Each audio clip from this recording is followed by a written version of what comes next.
Este episódio do Main Arena tem o apoio de FIAP, a melhor faculdade de tecnologia, e KingHost, tecnologia para empreender.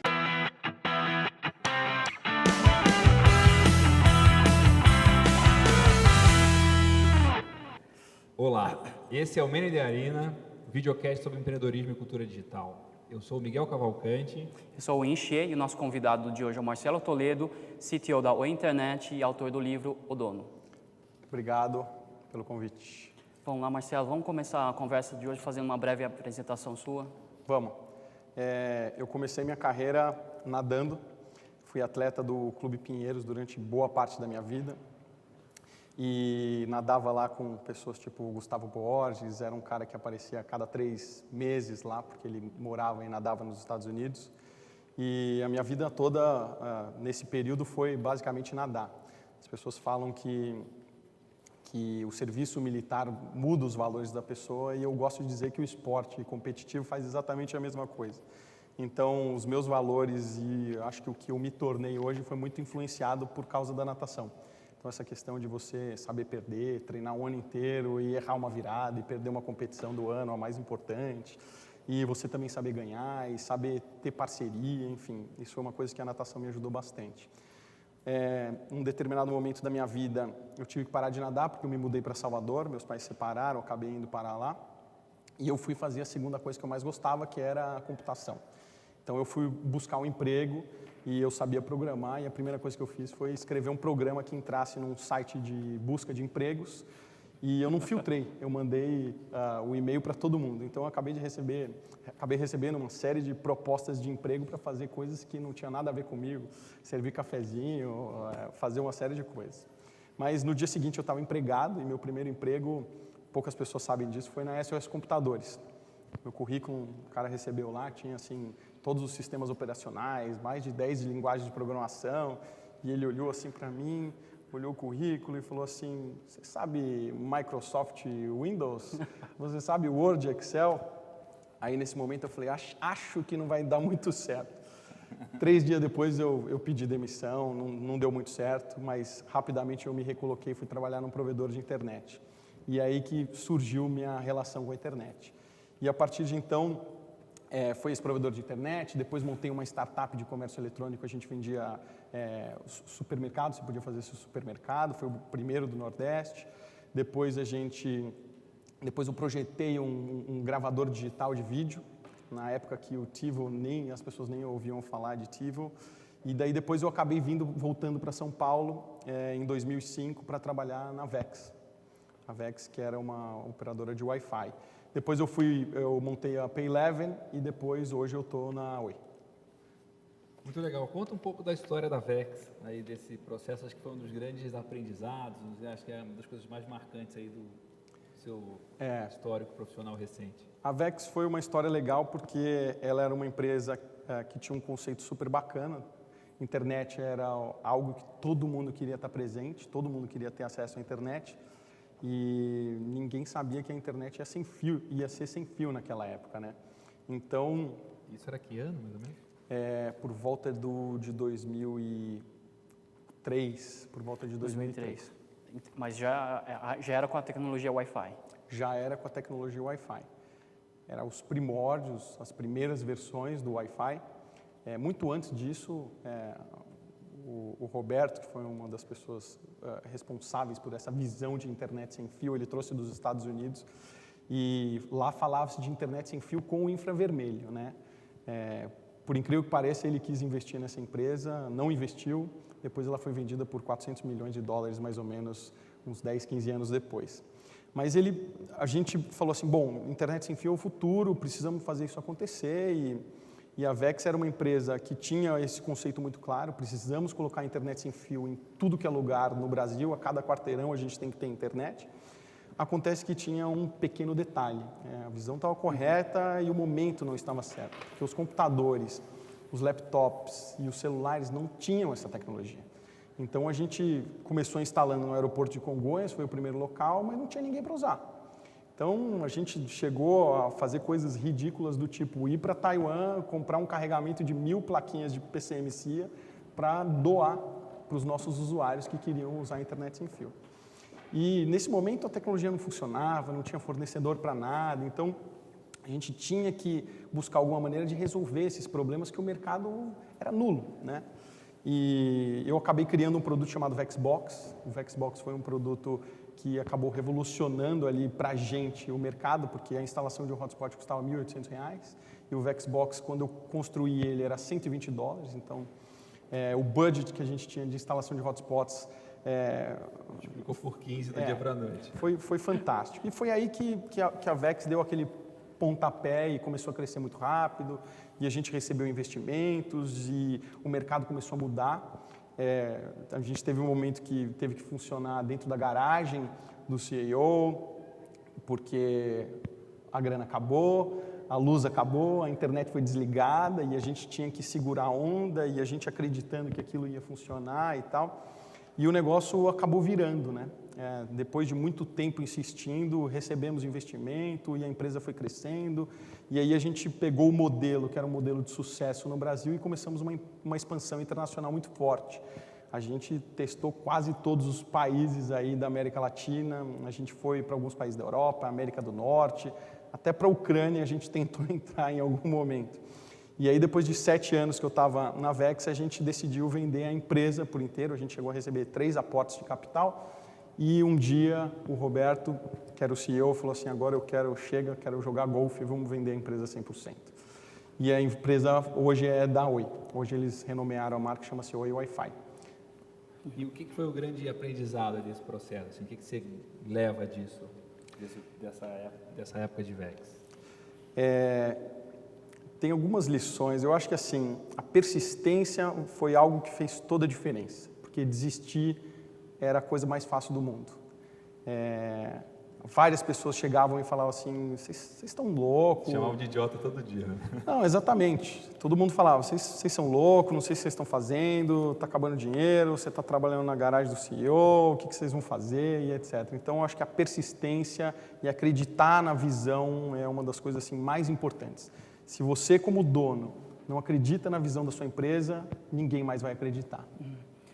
E depois desse período, você teve uma experiência numa outra startup que acho que tinha uma condição totalmente diferente. Uma empresa que você precisava levantar dinheiro, que era na Vex, para uma startup da Rocket Internet, na Paylevel. O que você sentiu nessa implementação, de montar essa empresa, e quais são as lições que você aprendeu, principalmente comparando com essa outra experiência? O Paylevel foi realmente completamente diferente, porque foi uma empresa que eu abri dentro da Rocket Internet, com acesso a dinheiro. Eles têm um conceito bem diferente, que eles investem em modelos de negócio que já foram provados em algum lugar do mundo, e é um modelo baseado no Square, que é uma empresa nos Estados Unidos, que nessa época já tinha por volta de mais ou menos 1 milhão de... E o Paylevel é uma solução de cartão de crédito para tablets e celulares. Então, o pequeno comerciante que tinha interesse em receber dinheiro através de cartão de crédito, no Brasil ele sentava e chorava, né? Porque ele era pessimamente atendido. Então, na pirâmide, quem era muito bem atendido, se a gente fatiar essa pirâmide em 3, o topo da pirâmide era super bem atendido, que era o varejista, o meio da pirâmide era mais ou menos, e o cara lá de baixo sentava e chorava. Então, quando a gente entrou com esse produto no mercado, foi super bem aceito, mas é mudança de paradigma, né? O Brasil é um mercado que evoluiu muito no mercado de cartão de crédito, porque nós somos um povo muito esperto e a gente tenta explorar todas as falhas. Então, o nosso sistema de segurança teve que evoluir muito. Então, nosso sistema de cartão de crédito é muito mais evoluído do que os Estados Unidos, que até hoje é tarjeta magnética. Mas a pressão foi enorme, a gente tinha que lançar rápido, tinha que crescer rápido. A gente lançou em, acho que, mais de 10 países ao mesmo tempo. Num dos primeiros dias, eu me lembro, a gente estava num call com o Oliver, que é um dos fundadores, um dos irmãos, são 3 irmãos, e ele falou claramente assim, Marcelo, faça o que você tiver que fazer para essa empresa dar certo. E aí eu falei, ok, mas eu vou ter que chamar um Dream Team. Você quer que eu seja rápido, eu vou ser rápido. E aí eu construí um Dream Team, e depois que o time estava construído, eu reuni todo mundo e falei, pessoal, eu quero fazer essa empresa a mais rápida da história da Rocket. E em 2 semanas a gente lançou essa empresa, o produto estava pronto, foi um produto mega complexo, porque eu tive que fazer identificação de produto na China, tive que mandar um dos meus funcionários para a Alemanha para buscar equipamento, depois ele foi para Nova York, e tudo isso nesse período, o pessoal desenvolvendo aplicativo para iOS, aplicativo para Android, um gateway de pagamento, um back-office para o cara ver as transações dele. Em 2 semanas o produto estava pronto, a gente fez um filme, mandou para a Alemanha, e um dos meus sócios lá falou assim: Marcelo, eu nunca vi esse alemão dizer essas palavras aqui. E ele estava super emocionado, dizendo que estava super feliz com um feito que a gente tinha conquistado. E logo abaixo ele, desculpa a palavra, metia o pau em todos os outros países que faziam parte do Paylevel, porque ninguém tinha feito aquilo ainda, né? No 15º dia a gente fechou nosso primeiro cliente, que foi o Lava Rápido do nosso próprio prédio, e daí depois foi um processo de expansão e tentar entender como é que era o mercado, porque apesar do modelo ser provado lá fora, você ainda tem os desafios internos, né? Quem são os meus melhores clientes, quais são os melhores canais de aquisição. Então, o nosso objetivo ali na expansão, no primeiro momento, foi entender qual que era o melhor caminho para seguir. Então, eu testei muitas coisas. Venda por telefone, venda por Google AdWords, Facebook Ads, equipe de vendas na rua, equipe de telefone via call center, testamos muitas coisas. E calculando métricas para ver qual que eram as melhores e mais baratas. Então, o processo do Payleven foi mais ou menos esse. Agora, a política comercial de cartão de crédito deve variar de país para país. Como que foi essa adaptação? Porque o tempo de implementação do sistema, imagino que seja controlável, mas entender como funciona o mercado leva mais tempo, né? O mercado de cartão de crédito no Brasil é super simples, bem diferente dos Estados Unidos, por exemplo. O Brasil tem 5 adquirentes, é a base da cadeia. Existe a bandeira, Visa, Mastercard, e existe o adquirente. Esse é o cara que tem o grosso do dinheiro, ele que tem os sistemas, ele que tem as plataformas e assim por diante. E ele adquirente é tipo Cielo, essas coisas. Exatamente. Esses são os caras que controlam o mercado. E eles que definem as regras de quem entra no mercado e quem não entra. Então, existe um comitê que define que tem que ter um banco por trás, que precisa ter não sei quantos milhões de reais em investimento e tal. Então, você precisa da bênção desses caras para você poder fazer algo nessa linha. Começou a surgir aqui com o advento da internet o que a gente chama de subadquirente. O subadquirente é todo o cara que está conectado no adquirente, recebe capital financeiro e distribui, liquida para o cliente. Isso são PayPal, Moip, PagSeguro, todo mundo que recebe grana e distribui ali na ponta para o cliente é um subadquirente. E isso não tinha muita organização, porque a preocupação de quem é um adquirente é fraude. É você fazer uma transação ilegal, é você estar alguém vendendo droga pela internet ou um comércio fazendo algo que não deveria estar fazendo. E o subadquirente, inicialmente, ele tira a visibilidade do adquirente. Então, eles começaram a regular isso. E foi assim meio que no momento que o Payleven nasceu. Nos Estados Unidos, isso já é organizado, você chega a ter mais de 1.000 adquirentes por lá. Então, é um negócio um pouco mais distribuído do que aqui. Na Europa, idem. Então, aqui foi muito mais difícil começar no Brasil do que na Europa, por exemplo.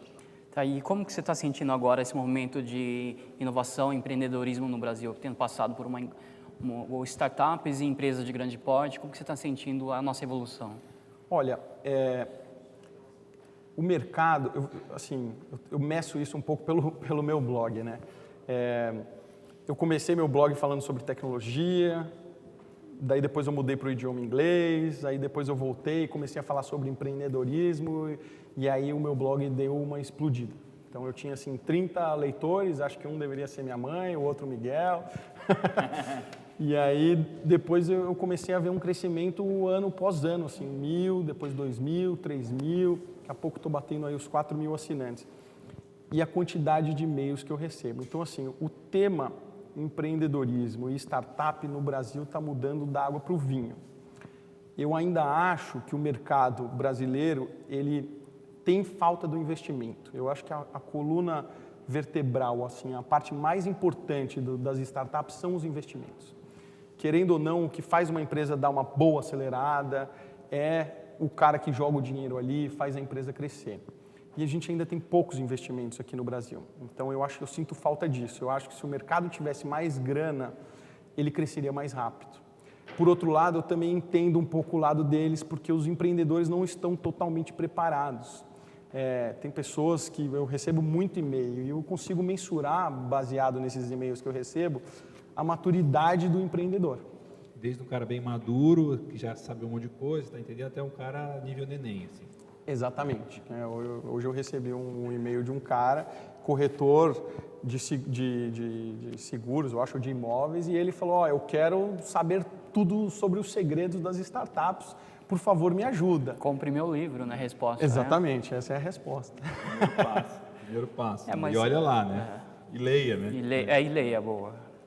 Mas acho que assim, até acompanhando também o seu blog, sou leitor dele, e pelo nível de conteúdo, em alguns momentos você consegue aprofundar bastante. Principalmente quando você começa a falar de valuation, term sheet, essas coisas, que quando vem um cara como esse corretor, ele não entende. Então, como você conseguiu mensurar, na verdade, assim, o quanto você vai aprofundar do tema versus assim, a sua audiência para atingir muita gente, por exemplo? Sendo bem sincero, eu nunca nem me preocupei assim com o tema, sabe? A primeira coisa que eu fiz um mapa mental e falei, cara, eu quero estudar e aprender sobre esses temas. Eu fiz para mim.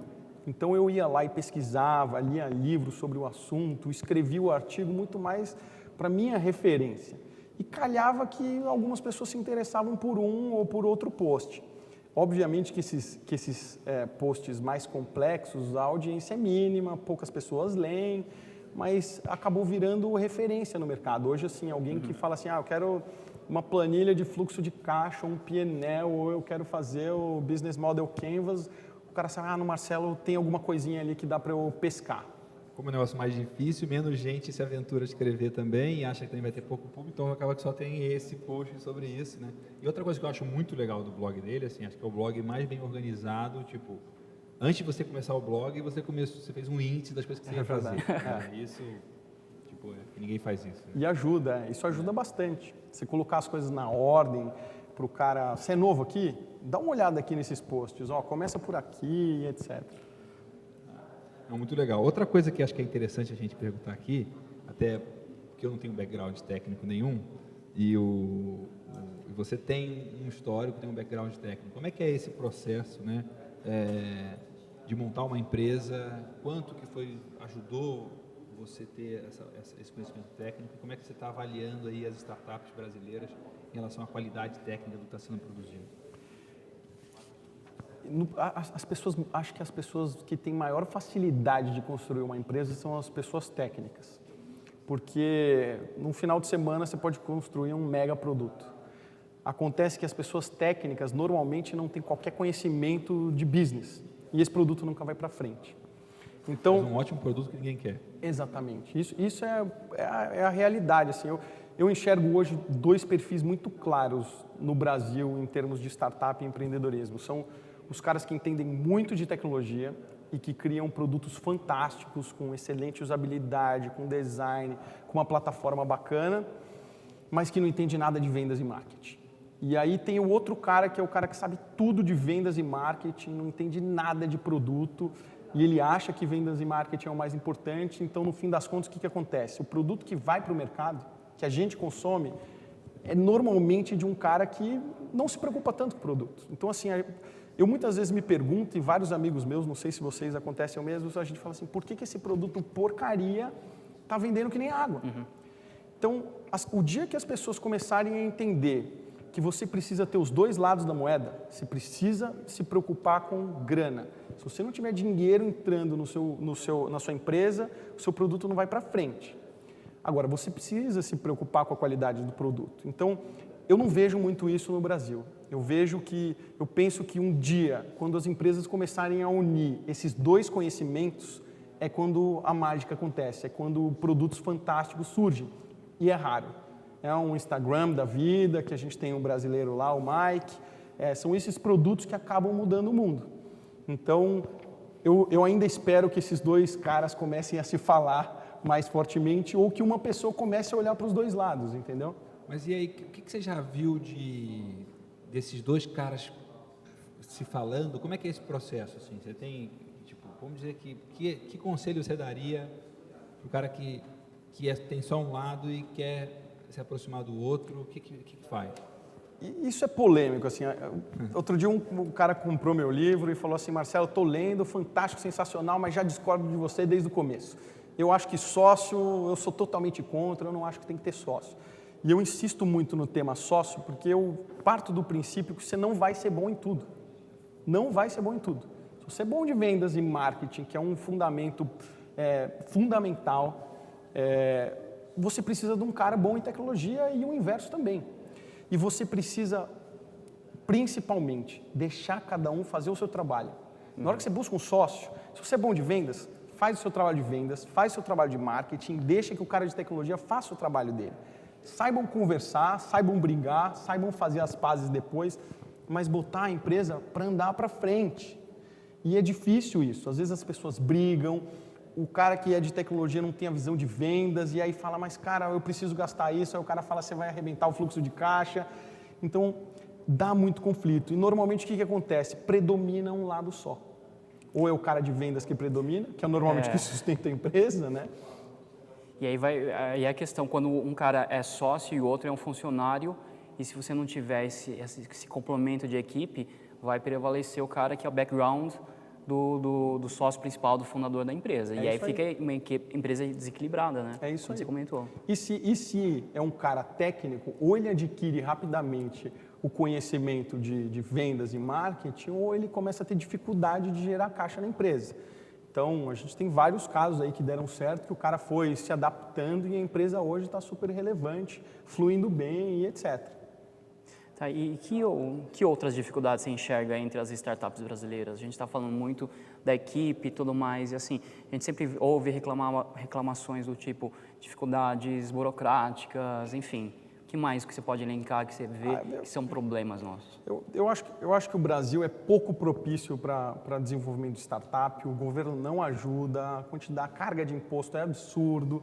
Na hora que você começa a ter que contratar pessoas, que você tem que pagar um cara CLT, que você quer fazer tudo direitinho, você toma na cabeça que você fala, é impossível contratar um cara com um salário realista, e aí você começa a ter problemas que você não consegue contratar um cara bom, você tem que baixar o nível. Então, assim, o governo ajuda pouco. Tem iniciativas aí que eu espero que sejam aprovadas de você aliviar um pouco a carga tributária para quem está começando no mercado e depois lá na frente você cobra dele, né? Então, eu acho que assim, o governo atrapalha demais, mas é um mercado extremamente promissor, é um mercado grande, né? Cheio de oportunidades, com muitas coisas para surgirem, com uma cultura completamente diferente dos Estados Unidos. Então, assim, aqui ainda tem muita coisa para fazer. Não é à toa que está todo mundo olhando para cá.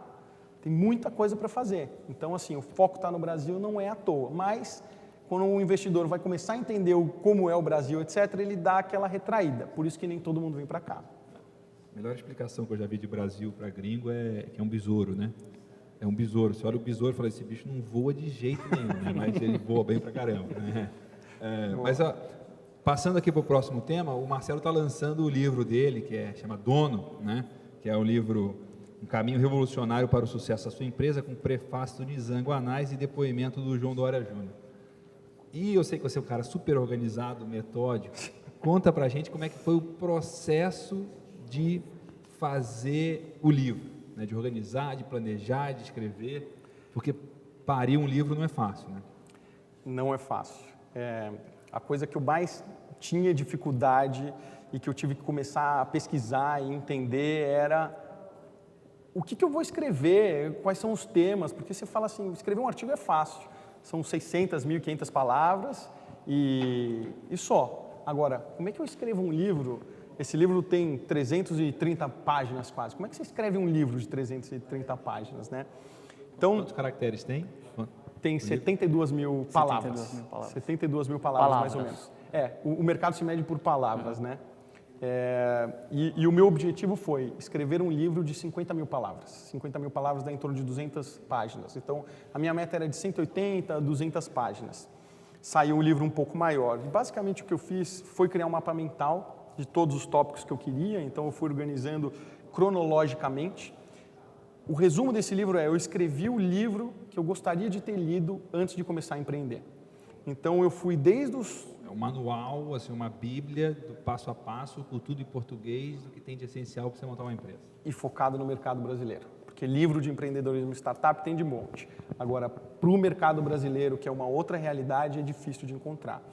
E uma das coisas que mais me auxiliou foi, as ferramentas de mapa mental e uma ferramenta para escritor chamada Scrivener. É uma ferramenta que você consegue organizar muito bem os capítulos que você quer. E eu tive... É um software para Mac isso, né? É um software para Mac. E eu liguei para o Christian Barbosa, amigo nosso, excelente autor do tema de produtividade. E eu falei, Christian, estou querendo escrever um livro, queria pegar umas dicas aí com você. E ele foi super, me auxiliou bastante, deu várias dicas. E uma das coisas que ele falou, que eu não esqueço até hoje, ele falou, Marcelo, fecha com a editora com essa característica, dessa forma, depois que você escrever o livro. E aí eu desliguei, fiquei pensando naquilo e a primeira coisa que eu fiz foi exatamente o oposto que ele me recomendou. Primeiro fechei com uma editora, porque eu sou muito atrelado à meta. E eu sabia que se eu não tivesse uma meta, uma data para entregar o livro, eu nunca ia terminar essa brincadeira. Então, quando eu fechei a data, tinha mais ou menos 1 ano para escrever. E aí, na hora que eu fechei o contrato, assinei o contrato, a primeira coisa que eu fiz foi esquecer o livro. E aí o tempo foi passando e esse programa ele vai me dizendo quantas palavras eu preciso escrever por dia. Para bater a meta do final. Isso. E no começo era pequena, era assim, 300 palavras.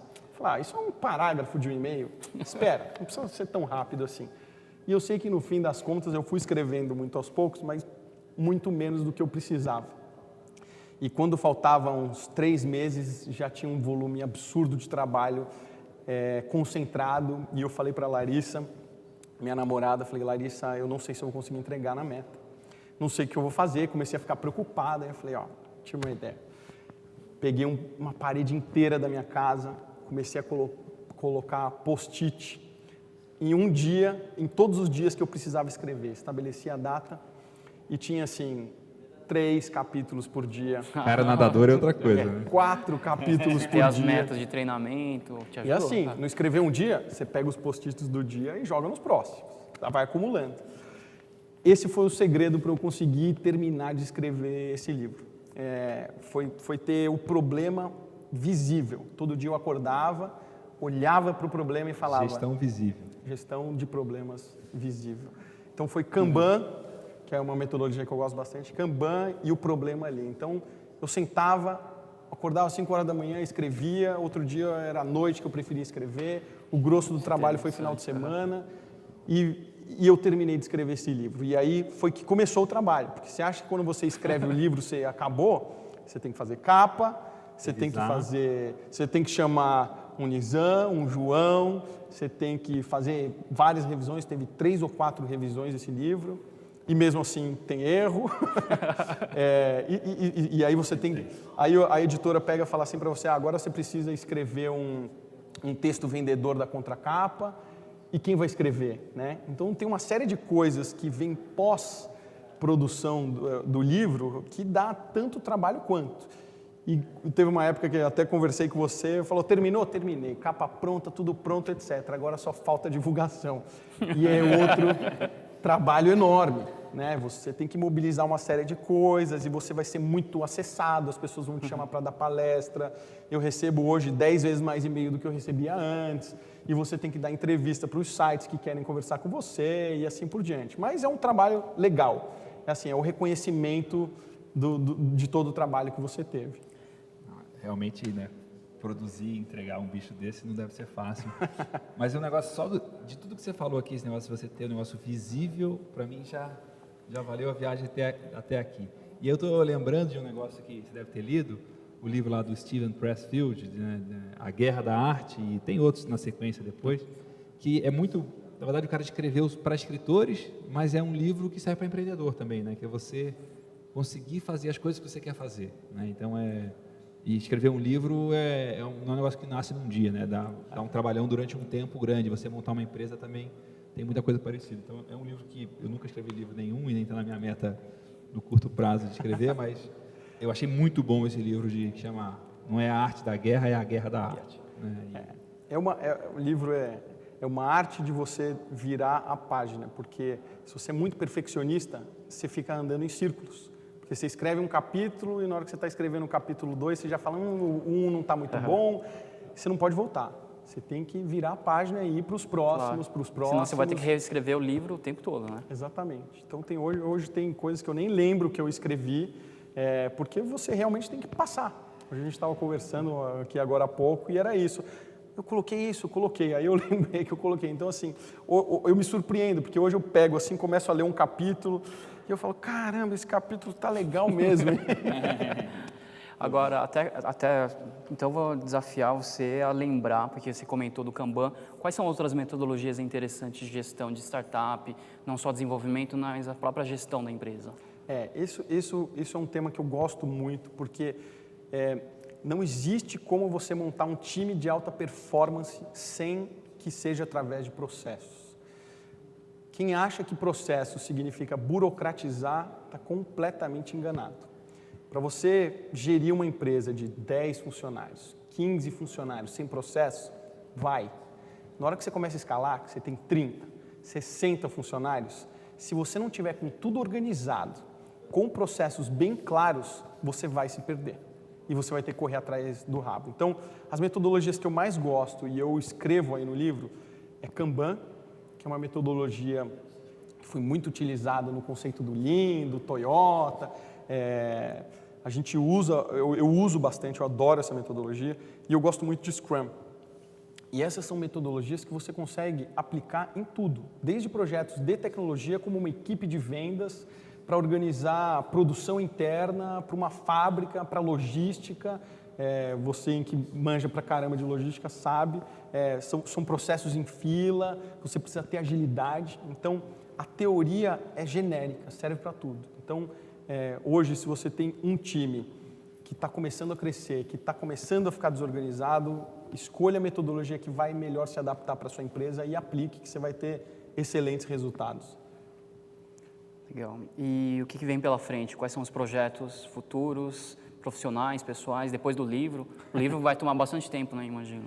O livro ainda está tomando bastante tempo.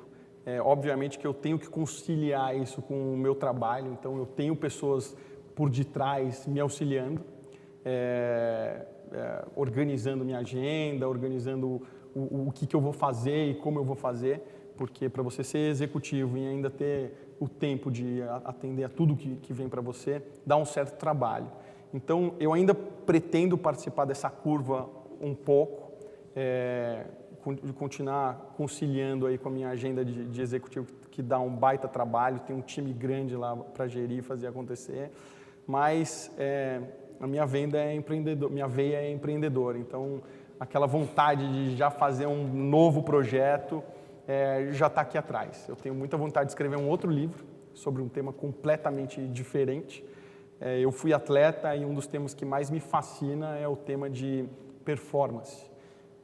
Eu estudava muito como ser mais produtivo com o seu corpo, quais alimentos você tem que ingerir, e hoje eu me preocupo com o processo de como ser mais produtivo com a sua mente, quais são os recursos que você pode utilizar para você ser mais ágil, produzir mais, dormir melhor.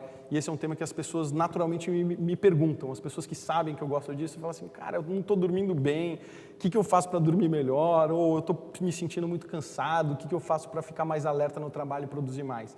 Então, eu acho que é a maior fisgada assim, de que isso pode se tornar um tema interessante. Então, quem sabe... Biohacking, exatamente. Quem sabe isso, algum editor aí se interessa em publicar um livro sobre esse assunto. Talvez esse seja o próximo. Muito legal. E qual que é a lição de empreendedorismo, assim? O que você quer deixar para encerrar o videocast? Para mim, assim, pode até parecer piegas, mas o tema mais importante para mim não faça, inclusive a introdução do meu livro, não faça as coisas por dinheiro. Faça as coisas que você gosta, que você acredita, que você tenha uma visão que faça sentido. Então, cada vez mais eu acredito que quando você realmente acorda de manhã feliz para fazer o que você tem que fazer durante aquele dia, que você realmente acredita, é quando as coisas dão certo. E quando você sente aquela pressão, aquele medo de, se eu não for lá e fazer as coisas acontecerem hoje, amanhã eu não vou ter como colocar pão e leite em cima da mesa. E é assim que grandes empreendedores que você conversa, ele teve exatamente essa sensação.